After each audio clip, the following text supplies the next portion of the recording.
Hello students, welcome back to Prepon. चलिए आज current affairs में एक और नई इशू देखते हैं।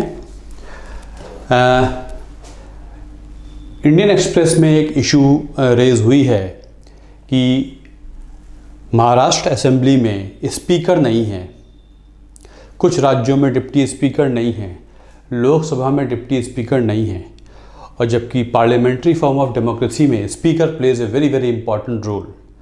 तो चलिए इस करंट इशू के माध्यम से आज समझते हैं कि स्पीकर और डिप्टी स्पीकर का इलेक्शन कैसे होता है, क्या ये पोजीशंस वैकेंट रह सकती हैं तो कब तक रह सकती हैं। चलिए आज इसको एक्सप्लोर करते हैं। Let us find out. अखबार में रिपोर्ट है कि महाराष्ट्र असेंबली में जो स्पीकर थे उनका रेजिग्नेशन हो गया। द प्रीवियस स्पीकर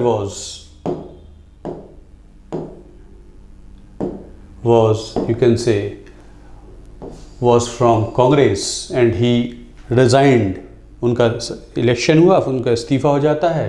उनके इस्तीफ़े के बाद से कोई भी पद हुआ नहीं है, ये भरा नहीं गया है, और deputy speaker has been working as a speaker. इसका मतलब ये है कि स्पीकर का पद खाली रह सकता है कि महाराष्ट्र असेंबली ने दूसरा स्पीकर इलेक्ट नहीं किया, डिप्टी स्पीकर ही से काम चल रहा है क्योंकि पहले वाले ने इस्तीफ़ा दे दिया। ऐसे ही और भी इंफॉर्मेशन है कि कई जगह जैसे महाराष्ट्र में स्पीकर की पोजीशन खाली है, कुछ राज्यों में डिप्टी स्पीकर की पोजीशन खाली है, लोकसभा में भी डिप्टी स्पीकर अभी तक नहीं बनाए गए हैं 17 लोकसभा में, जो कि आज तक ऐसा नहीं हुआ है।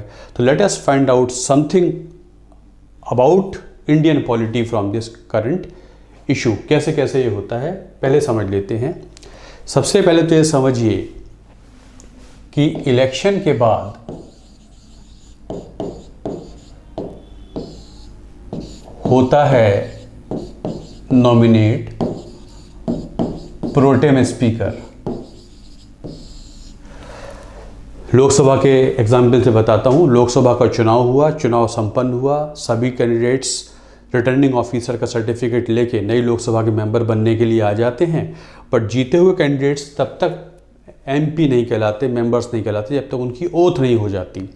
तो यूजुअली होता क्या है, as soon as election is complete and the new Lok Sabha has to be constituted, the president of India nominate कर देते हैं उन्हीं में से एक को प्रोटेम स्पीकर, टेम्परेरी स्पीकर, और भी 2-3 कर देते हैं ताकि ओथ दिलाई जा सके। तो प्रोटेम स्पीकर को राष्ट्रपति नॉमिनेट कर देते हैं, उन्हीं जीते हुए एमपीज में से यूजुअली जो सीनियर मोस्ट हुआ करता है उसी को राष्ट्रपति नॉमिनेट कर देते हैं प्रोटेम स्पीकर। और प्रोटेम स्पीकर को टास्क देते हैं कि you should administer oath to other members. जो जीत कर आए हैं उनको ओथ दिलाइए, क्योंकि जब तक ओथ नहीं होगी तब तक कोई मेंबर नहीं बनेगा, और जब तक कोई मेंबर नहीं बनेगा तब तक वो हाउस में वोट नहीं कर सकता। तो उनको मेंबर बना दीजिए ताकि वो वोट देने के काबिल हो जाएं, एलिजिबल हो जाएं, और उसके बाद जब वो सब मेंबर्स बन जाएंगे तो फिर एक पर्टिकुलर डे आप करा दीजिए इलेक्शन ऑफ स्पीकर। मतलब मेंबर का बनने का मतलब है कि जितने भी जीते हुए लोग आए हैं वो सब एलिजिबल हो गए वोट देने के लिए, वोट देंगे तभी तो स्पीकर को चुन पाएंगे।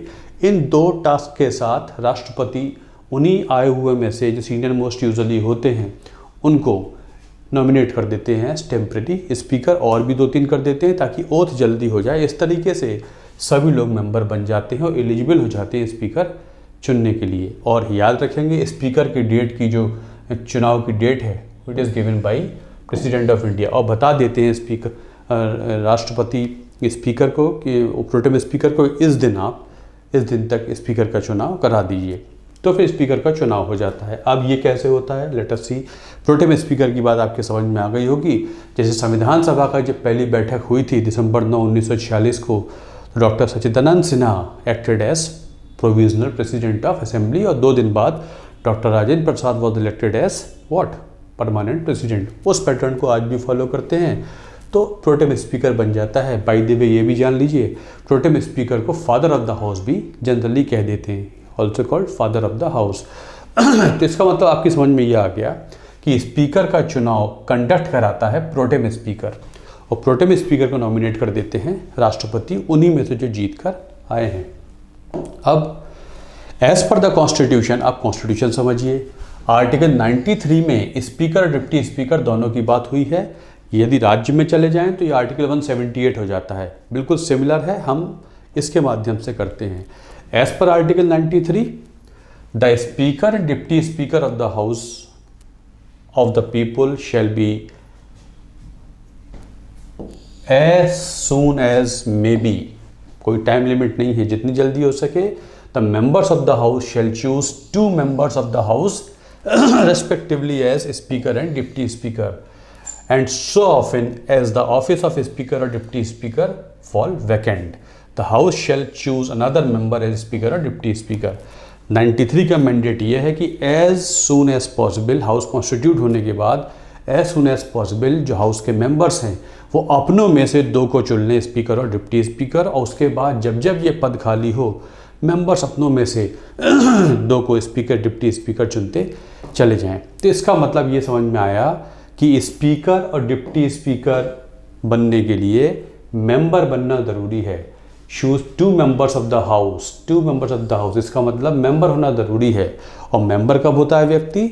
जब वो ओथ ले लेता है। इसलिए पहले जीते हुए 543 लोगों को ओथ दिलाई जाती है ताकि वो मेंबर हो जाएं। 2 फायदे होंगे, एक तो वोट देने के लिए काबिल हो जाएंगे, दूसरा स्पीकर बनने के लिए भी एलिजिबल हो जाएंगे। तो ये 2 फायदे उस ओथ के होते हैं।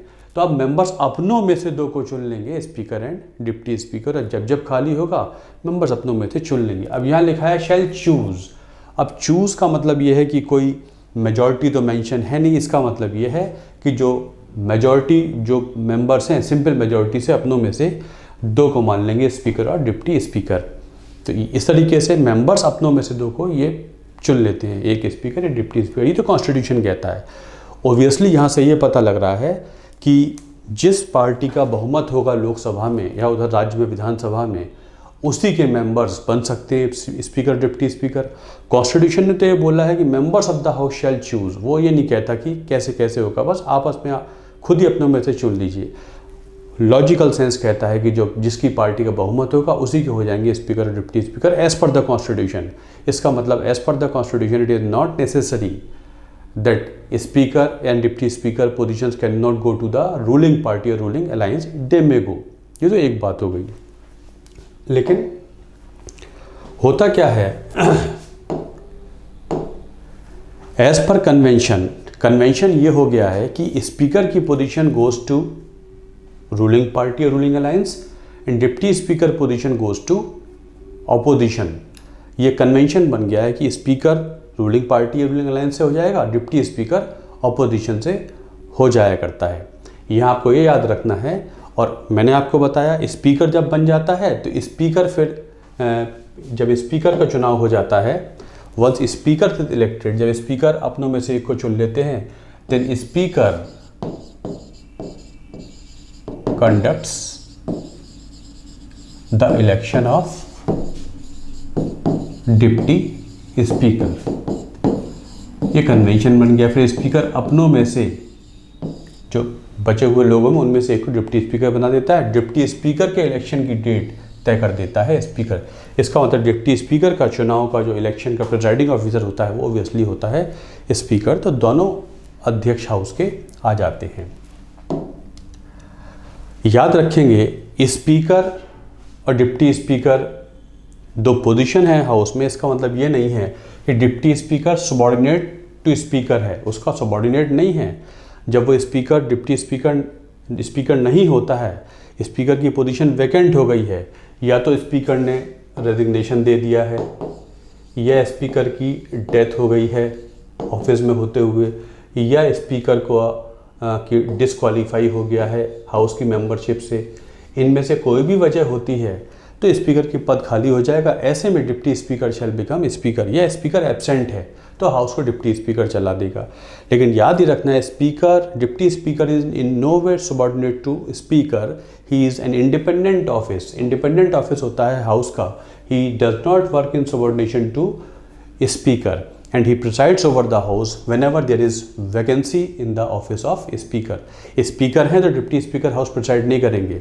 आपको ये याद रखना है, in know situation can house conduct it's business without their being a presiding officer. Chair पे जब तक कोई नहीं प्रिसाइडिंग ऑफिसर बैठेगा तब तक हाउस की बिजनेस कंडक्टेड मानी नहीं जाएगी। किसी को तो ऑफिस और चेयर ऑक्यूपाई करनी पड़ेगी ताकि हाउस चल सके, इसलिए कोई ना कोई चेयर पे होना चाहिए। स्पीकर है, नहीं है तो डिप्टी स्पीकर हो जाएगा, डिप्टी स्पीकर नहीं तो एक पैनल हुआ करता है, उनमें से भी कोई मेंबर उस दिन हाउस को प्रिसाइड कर देगा। वो भी नहीं है अगर, तो फिर कोई हाउस का सीनियर मेंबर आ जाएगा। But in know situation can house conduct business without their being a presiding officer. दो मेंशन हो जाते हैं कॉन्स्टिट्यूशन में। तो जब इस डिप्टी स्पीकर प्रिसाइड कर देता है जब स्पीकर अपने पद पर नहीं होता है। आपको याद रखना है खास तौर से, अगर मान लीजिए स्पीकर को रिमूव किया जा रहा है, मान लीजिए स्पीकर को रिमूव किया जा रहा है, when the removal of a speaker is under consideration then speaker shall not preside the house। जब स्पीकर को हटाने की बात चल रही होगी तब स्पीकर हाउस की अध्यक्षता नहीं करेंगे। In that situation deputy speaker shall preside. इस सिचुएशन में डिप्टी स्पीकर हाउस को प्रिसाइड करेगा। जब स्पीकर को हटाने के लिए हाउस डिस्कस कर रहा होगा तब स्पीकर चेयर ऑक्यूपाई नहीं करेंगे, हाउस में मौजूद रहेंगे लेकिन चेयर ऑक्यूपाई नहीं करेंगे। तब deputy speaker shall occupy the chair and he will look into कि हाउस कैसे वोट करता है, स्पीकर को हटाता है कि नहीं हटाता है। उस समय स्पीकर हाउस पे नहीं रहेंगे। तो कुछ सिचुएशंस हैं जब डिप्टी स्पीकर और स्पीकर बन जाते हैं। जीवी मावलंकर की डेथ हुई तो डिप्टी स्पीकर स्पीकर बने। जीएमसी बालयोगी की डेथ हुई तो डिप्टी स्पीकर स्पीकर बने। नीलम संजीवा रेड्डी इलेक्शन लड़ने के लिए स्पीकर हुआ करते थे, हाउस के इस्तीफा देते हैं तो डिप्टी स्पीकर स्पीकर बन जाते हैं। बलराम जाखड़ को हटाया जाने की बात चल रही थी तो deputy speaker became speaker because Balram Jakhar was speaker, उनको रिमूवल की बात चल रही थी। तो दिस वे ये कुछ बातें होती हैं स्पीकर डिप्टी स्पीकर के बारे में। डिप्टी स्पीकर स्पीकर दोनों हाउस को चलाने के लिए अध्यक्ष हुआ करते हैं। ये तो इनके बारे में हो गई। अब यहाँ से एक पॉइंट ये भी समझ में आया, there is no time limit in the constitution. लिखा हुआ है choose as early as possible, जितनी जल्दी हो सके चूज़ कर ले। इसलिए constitution is silent on this issue की कोई टाइम लिमिट है या नहीं है। इसीलिए आप देख रहे हैं कि महाराष्ट्र में डिप्टी स्पीकर नहीं है, कई राज्यों में डिप्टी स्पीकर नहीं है, इवन लोकसभा में भी डिप्टी स्पीकर इस समय तक नहीं है, जबकि लोकसभा को बने हुए लगभग 2 साल हो चुके हैं। The constitution neither sets limit nor specifies the purpose process of this election. बस लिखा है मे चूज़ बहुत वाइडर कंटेक्स्ट में, इसका मतलब है अपनों में से सर्वसम्मति से मान लेंगे कि स्पीकर डिप्टी स्पीकर हो जाएंगे। It leaves it to the legislatures to decide how to hold these elections. In Lok Sabha and state legislatures, the president governor sets date for election of the speaker and it is the speaker who decides the date for election of the deputy speaker। ये मैं आपको बता चुका हूँ कि राष्ट्रपति speaker की बात डेट बता देते हैं, स्पीकर उसकी डेट बता देते हैं, और legislators of the houses vote देकर अपने अपने हाउस के अध्यक्षों को चुन लेते हैं। अब कन्वेंशन ये बन गया है कि speaker will be from ruling party and deputy speaker की पोजीशन जाती है अपोजिशन पार्टी को। चौथी, अब ये देखिए कुछ इंपॉर्टेंट फैक्ट्स हैं। कई बार which of the following is correct के बारे में क्वेश्चन बन जाता है सिविल सर्विसेज में। चौथी लोकसभा तक तो स्पीकर और डिप्टी स्पीकर कांग्रेस के पास ही हुआ करता था, मतलब कॉन्स्टिट्यूशन में तो ऐसा कुछ है नहीं कि अपोजिशन, ये तो कन्वेंशन है। Conventions are those traditions which are not mentioned in the constitution yet may be followed as if they are like the constitution. संविधान के परंपराएं हैं, वैसे ही फॉलो होती हैं जैसे संविधान हो, लेकिन संविधान में लिखा हुआ नहीं है। तो उस 4th लोकसभा तक तो कांग्रेस के पास दोनों पद थे। 5th लोकसभा में जब इमरजेंसी की बात आ गई थी तब एक इंडिपेंडेंट मेंबर जी सोहेल को अध्यक्ष बना दिया गया था। मतलब 4th लोकसभा तक तो कुछ रूलिंग पार्टी के पास ये पद हुआ करता था, लेकिन 5th लोकसभा से फिर ये डिप्टी स्पीकर की पोजीशन जो है वो जाने लगी अपोजिशन पार्टी को। It was in the time of Janata party government, Morarji Desai government जब 77 में बनी थी फर्स्ट नॉन कांग्रेस गवर्नमेंट, उसके बाद से कन्वेंशन बन गया कि डिप्टी स्पीकर का पद shall go to the opposition party. उसके बाद सब्सिक्वेंट लोकसभा में दूसरी पार्टी के अपोजिशन पार्टी के डिप्टी स्पीकर बने। इसी तरीके से वीपी सिंह और चंद्रशेखर के समय में कांग्रेस के डिप्टी स्पीकर हुआ करते थे। मतलब इसके बाद से ट्रेडिशन फॉलो होता ही रहा, अपोजिशन पार्टी के मेंबर डिप्टी स्पीकर होते थे। पहली बार डिप्टी स्पीकर की पोजीशन बीजेपी को जाती है इन the time of Narasimha Rao, जब नरसिम्हा राव पीएम बने थे 1990 में। ये कुछ फैक्ट हैं जो आपके एग्जाम में काम आ सकते हैं। In the 13 Lok Sabha during the term of Atal Bihari Vajpayee, PM Sayeed of Congress became deputy speaker in the time of Manmohan Singh के 2 टर्म्स थे। ओबियसली ये डिप्टी स्पीकर की पोजीशन अकाली दल और बीजेपी को चली गई थी और 16 लोकसभा में it went to Thambi Durai, even though Thambi Durai और AIDMK was ally of government. अब यहाँ थोड़ा चेंज देखने को मिला कि अपोजिशन को तो नहीं गई बट नॉन अलायंस AIDMK जो बीजेपी के अलायंस में थी, NDA के अलायंस में थी, उसी के व्यक्ति को मिल गया डिप्टी स्पीकर का पद। तो इस तरीके से 16वीं लोकसभा तक तो फिफ्थ लोकसभा से यहाँ तक तो अपोजिशन या नॉन रूलिंग पार्टी के मेंबर्स को मिलता रहा, लेकिन 17वीं लोकसभा में अभी तक कोई डिप्टी स्पीकर इलेक्ट नहीं हुआ है। House opposition parties are asking speaker की you should get elected deputy speaker, ऐसा आज तक हुआ नहीं है। यूजुअली स्पीकर बनने के 3 महीने के अंदर डिप्टी स्पीकर का चुनाव भी संपन्न करा दिया जाता है। The onus is on speaker of the house, speaker के पास ओनस है कि वो इलेक्शन को करा दे। So these are few important points about the office of speaker and deputy speaker. This is very very important. आपको 2-3 बातें याद रखनी हैं। दोनों ही रूलिंग पार्टी के हो सकते हैं, लेकिन कन्वेंशन के अनुसार ऐसा है कि स्पीकर रूलिंग पार्टी का, डिप्टी स्पीकर सर्वसम्मति से मान लिया जाता है अपोजिशन का हो जाएगा। Deputy speaker is not subordinate to speaker, ये इंडिपेंडेंट ऑफिस है। अगर कुछ सिचुएशंस बनती हैं जहाँ पर वो स्पीकर बन के अध्यक्ष बन के काम कर सकता है, उस समय उसके पास सारी पावर्स स्पीकर की आ जाती हैं। उसके पास कास्टिंग वोट की पावर भी हो जाती है। अब कास्टिंग वोट वगैरह क्या है हम सेपरेट वीडियो में देखेंगे। Speaker resigns to deputy speaker, deputy speaker resigns to speaker. इस्तीफ़ा देना होगा तो एक दूसरे को इस्तीफ़ा एड्रेस कर सकते हैं। स्पीकर का पद बहुत इंपॉर्टेंट होता है, उसकी पावर्स क्या हैं, क्या रोल प्ले कर सकता है, ये हम किसी सेपरेट वीडियो में देखेंगे। आज तो हमारी समझ में आया कि स्पीकर डिप्टी स्पीकर हाउस में हो सकते हैं, नहीं हो सकते हैं, नहीं भी हो तो क्या फ़र्क पड़ सकता है, क्या फ़र्क पड़ेगा, संविधान इसके बारे में क्या कहता है। तो ये आज हम कुछ थोड़ा बहुत जान पाए इस टॉपिक के ज़रिए। तो चलिए, बहुत से राज्यों में भी नहीं है, महाराष्ट्र में भी नहीं है, पॉलिटिकल इशू ज़्यादा बन जाती है, बट कॉन्स्टिट्यूशन ने इसके बारे में ज़्यादा बोला नहीं है। ना तो प्रोसेस बताया है, बस ये बोल दिया है कि मेंबर्स अपनों में से चुन लेंगे, एक को स्पीकर, एक को deputy speaker. Hope you have understood the point. आपकी समझ में आ गई है बात। Thanks a lot for watching this video. Thank you.